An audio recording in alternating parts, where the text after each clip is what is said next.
الله أكبر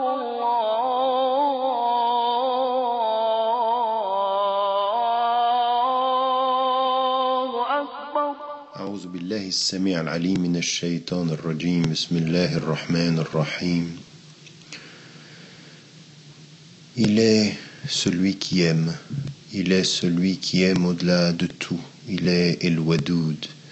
Dans le mot El-Wadoud, dans la dimension de ce nom divin, il y a effectivement toute une dimension d'amour, certes, mais également une dimension de tendresse, de protection, de miséricorde encore avec cet amour.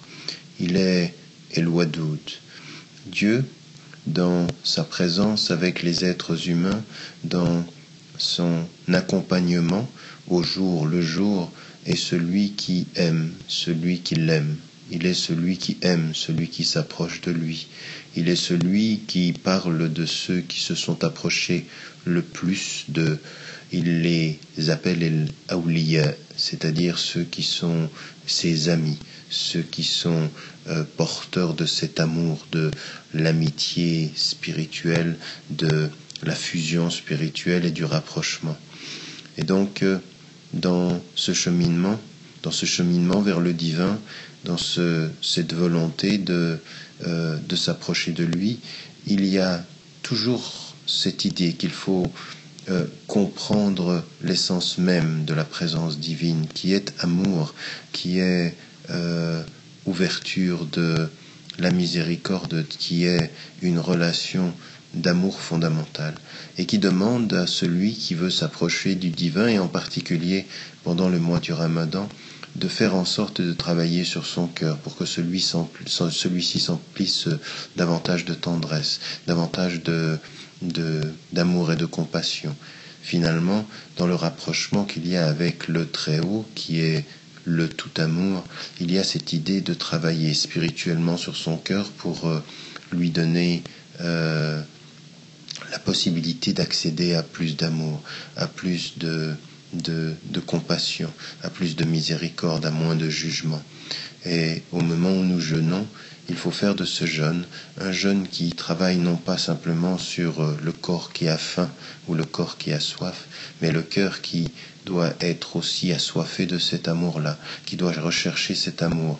Et c'est pour ceci que le prophète, pendant le mois du Ramadan, il était le plus généreux, le plus ouvert encore à la pauvreté des hommes. Non seulement il l'était pendant toute l'année, mais pendant ce mois du Ramadan, il exprimait encore davantage cet amour. Il exprimait encore davantage cet amour des pauvres, en demandant l'amour des pauvres, d'être aimé des pauvres.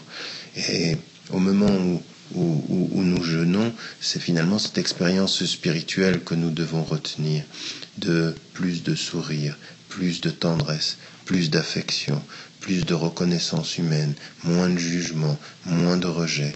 Un jeûne qui soit un jeûne de la nourriture et un don de l'amour, un don de soi, et qui correspond exactement à cette compréhension que Dieu, il est le tout pardonneur, il est celui qui pardonne et il est celui qui est tout aimant. C'est cette idée de là que nous devons aussi nous faire de Dieu au moment où nous jeûnons, au moment où nous faisons un effort sur nous-mêmes.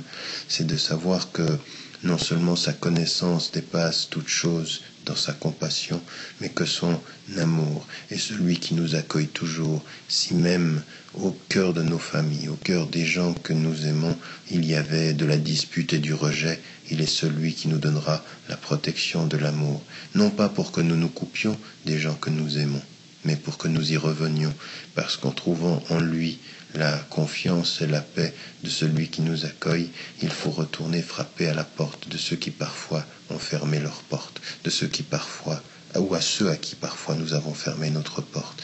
Il est, cet amour, la clé de toutes les portes. Il devrait l'être.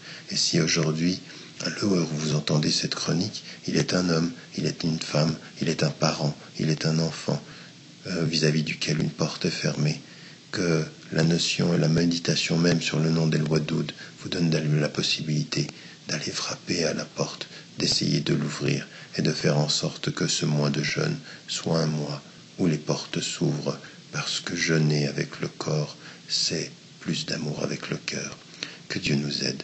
Et n'oubliez jamais de dire à ceux que vous aimez, justement, qu'il faut les aimer. C'est une des dimensions del mawadda, de cet amour qui est le signe entre les couples ou au cœur des couples, et le signe entre les sœurs, entre les frères, en humanité comme en islam. Salam alaikum wa rahmatullahi wa barakatuh.